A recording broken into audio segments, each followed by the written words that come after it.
అందరికీ జై భీమ్. నేను రాజేష్ మహాసేన, తెలుగుదేశం పార్టీ రాష్ట్ర అధికార ప్రతినిధిని. Welcome to Mahasen media. ఇప్పుడు వైసీపీ రాష్ట్రంలో రచ్చ చేస్తుందండి. నిజంగా జగన్మోహన్ రెడ్డికి అలాగే అంబటి రాంబాబు ఆ పేటీఎం బ్యాచ్ ఎవరైతే ఉన్నారో వాళ్ళని అప్రిషియేట్ చేయాలి మనం. నిజానికి వైసీపీ ప్రచారం ఎలా ఉంటుంది, ఫస్ట్ పాయింట్ మనం అది అర్థం చేసుకోవాలి. వైసీపీ ప్రచారాలు ఎంతమంది కూడా చూసాం. నారాసు రక్త చరిత్ర, కోడికత్తి, అలాగే గులకరాయి, ఇలాంటివి చాలా జరిగాయి ఆల్రెడీ. మన గతాన్ని మా అత్తమాడు నేను గుర్తు చేయను, కానీ అయితే వాళ్ళ చరిత్ర అది.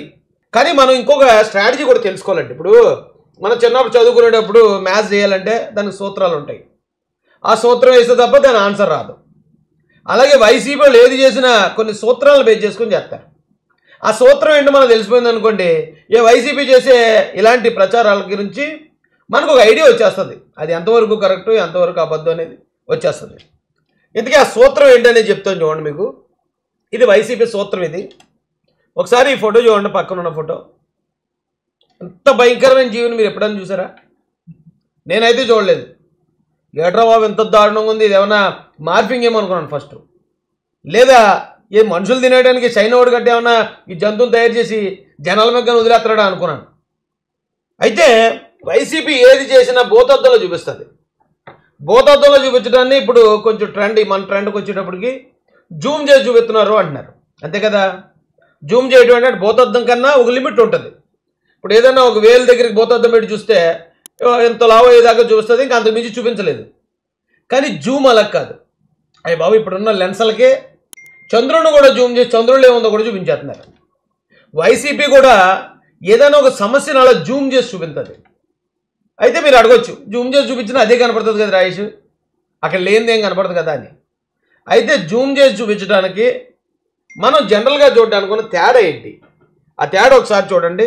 వైసీపీ ప్రతి సమస్యను కూడా జూమ్ చేసి చూపిస్తుంది. ఇప్పుడు మీరు జీవిని చూశారు. అసలు ఇలాంటి జీవిని సినిమాల్లో, హాలీవుడ్ సినిమాల్లో కూడా పెట్టలేదు. రాక్షస బలినన్న పెట్టారు కానీ ఇలాంటి జీవిని పెట్టలేదు. ఇంతకీ ఏంటి ఈ జీవి ఒకసారి మీరు చూడండి.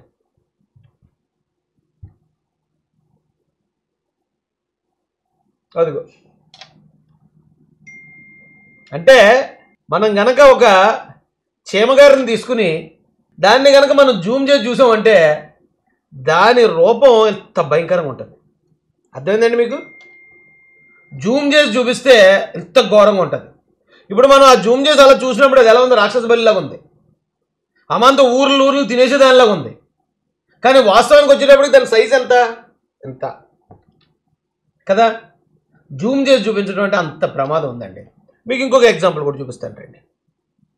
మీకు ఈ కారు తెలుసు కదా, ఇది టొయోటా ల్యాండ్ క్రూజర్.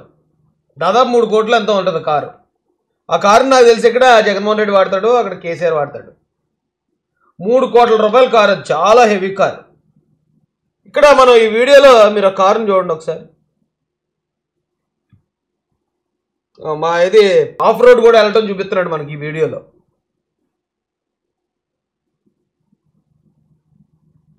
కానీ తీరా చూస్తే అది దాని పరిస్థితి. చిన్న టాయ్ అది. కానీ జూమ్ చేసి తీసేటప్పటికి ఏమైంది, అది 3 కోట్ల రూపాయలు అతిపెద్ద కారులో మనకు కనిపించింది. వైసీపీ ప్రతి సమస్యను ఇలా జూమ్ చేసి చూపించింది. అది చూడండి, చేత్తో పట్టుకుంటే చేతిలో ఉండే అంత. కానీ అదే కారుని మనం చేయి దూరంగా పెట్టి జూమ్ చేసి చూస్తే ఇది సమస్య అండి. అయితే వీళ్ళు జూమ్ చేసి చూపించే ఇంకొక సమస్యను బాగా హైలైట్ చేస్తున్నారు. ఏంటంటే ఇది వైఎస్ఆర్సీపీ అఫీషియల్ పేజ్లో పెట్టారు. 1,00,000 మంది వృద్ధులు వికలాంగులకు పెన్షన్లు నిలవేసి వారి పొట్ట కొట్టిన ప్రభుత్వం మంచి ప్రభుత్వం ఎలాగవుతుంది అంటూ కొత్త పెన్షన్లు ఇవ్వకపోగా ఉన్నవి ఏరేస్తున్నారు. పండుటాకులకు దిక్కుతోచని పరిస్థితి, దివ్యాంగులను దయతలిచి సర్కారు ఎడాపెడా కత్తిర వైకల్య శాతం కుదింపు అని వేశారు. ఇప్పుడు నాకు తెలిసిన ఒక దివ్యాంగుల గురించి చెప్తాను. అతను పెన్షన్ తీసుకున్నాడు వైసీపీ కాలంలో. ఏంటి నీకు వికలాంగ పెన్షన్ ఏంటి, నువ్వే హ్యాండిక్యాప్డ్ రా అని అడిగితే ఎప్పుడో వాడు తలుపు ఎత్తున్నప్పుడు తలుపులో ఏలు ఇరుక్కుపోయిందట. ఏలు ఇరుక్కుపోతే ఇక్కడ చిన్నది వంకరగా ఉంది, అది దానికి వికలాంగ పెన్షన్ తీసుకుంటున్నాడు వైసీపీ వాడు. అంటే ఎలాంటి వాళ్ళకి వీళ్ళు వికలాంగ పెన్షన్లు ఇచ్చారు, ఎలాంటి వాళ్ళని వీళ్ళు వికలాంగులుగా ఐడెంటిఫై చేశారని మీరు అక్కడ అర్థమైపోద్ది. ఇలాంటిది ప్రతి గ్రామంలోనూ జరుగుతున్నాయి, ప్రతి గ్రామంలోనూ చేశారు వాళ్ళు. వైసీపీకి అనుకూలమైన వ్యక్తులకి అయితే పెన్షన్ రాసేసేవారు, లేకపోతే వృద్ధాప్య పెన్షన్లు ఏజ్ పెంచేసి, లేదా వాళ్ళకి భూమి లేకపోయినా రైతు భరోసా ఇలాంటివి చేసుకున్నారు. అంటే వాళ్ళ ఎక్కువ పథకాలు వాళ్ళ పార్టీకి చెందిన కార్యకర్తలకు వెళ్ళాలనే ఉద్దేశంతో.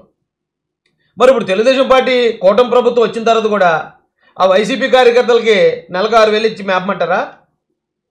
లేదా నిజమైన లబ్ధిదారులైన ఆ దివ్యాంగులు ఎవరైతే ఉన్నారో, నిజమైన లబ్ధిదారులైన వృద్ధులు ఎవరు ఉన్నారో వాళ్ళకి మాత్రమే లబ్ధి చేకూరుద్దామా? ఇన్ కేసు ఒకవేళ ఎక్కడన్నా ఒకటి అరా నువ్వు నిజంగా దివ్యాంగుడు అయినా, నువ్వు నిజంగా వృద్ధుడు అయినా, నీ పెన్షన్ పోయిందనుకో, నువ్వు ఇమీడియట్గా వెళ్ళి మళ్ళీ అప్లై చేసుకో. స్థానిక నాయకుల దగ్గర తీసుకెళ్ళి ఈ సమస్యని ఖచ్చితంగా వాళ్ళు రెక్టిఫై చేస్తారు. అంతే తప్ప వీళ్ళు కొన్ని వేల మందిని, ఈవెన్ లక్షల మంది కూడా ఉంటారేమో, అన్ని తప్పుడు పెన్షన్లు మంజూరు చేశారు వైసీపీ హయాంలో. వైసీపీ కార్యకర్తలకు పెన్షన్లు ఏమైనా కాదు, కూటమి ప్రభుత్వం వస్తా. కాబట్టి దాని మీద కూలంకషంగా ఎంక్వైరీ జరుగుతుంది. ఎవరికైనా నిజంగా ఉంటే కనుక వాళ్ళకి ఎట్టి పరిస్థితులు అన్యాయం జరగదు, నిజంగా వైకల్యం ఉన్నా, నిజంగా వాళ్ళు వృద్ధులైనా. కానీ ఇది కాకుండా 40 సంవత్సరాలు అయితే 60 సంవత్సరాలని ఆధార్ కార్డులో డేట్ మార్చేసుకుని 5 ఎకరాలు 10 ఎకరాలు ఉన్నవాళ్ళు కూడా పెన్షన్లు తీసుకుంటామంటే ఇదేం దరిద్రం అండి? వైసీపీ హయాంలో ఇచ్చిన దొంగ పెన్షన్లు అన్నీ కూడా ఖచ్చితంగా కూటమి ప్రభుత్వం వచ్చాక వాటిని ఏరి పారేస్తుంది, డౌట్ లేదు అందులో. వైసీపీ కార్యకర్తల్ని పెన్షన్లు ఇచ్చి పోషించడానికి కాదు కూటమి ప్రభుత్వం ఉంటా. ఇప్పుడు వీళ్ళు ఎందుకు ఎంత బాధపడిపోతున్నారంటే ఇప్పుడు వాళ్ళ కార్యకర్తలకి రాసిన దొంగ పెన్షన్లన్నీ తీసేస్తున్నారు. నిజంగా ఎవరన్నా వికలాంగులు ఉన్నారండి, వాళ్ళు పెన్షన్ పోతే ఊరుకుంటారా? వైసీపీకి అనుకూలమైన వాళ్ళు అయితే ఖచ్చితంగా బాధపడతారు, అది డౌట్ లేదు అందులో. జరిగేది అయితే ఇది. ఒకవేళ ఎవరిదైనా నిజంగా కనుక పొరపాట్లు ఎక్కడన్నా జరిగితే ఇమీడియట్గా మీరు సంబంధిత అధికారుల దగ్గర తీసుకెళ్ళండి, 100% మీకు న్యాయం జరుగుతుంది.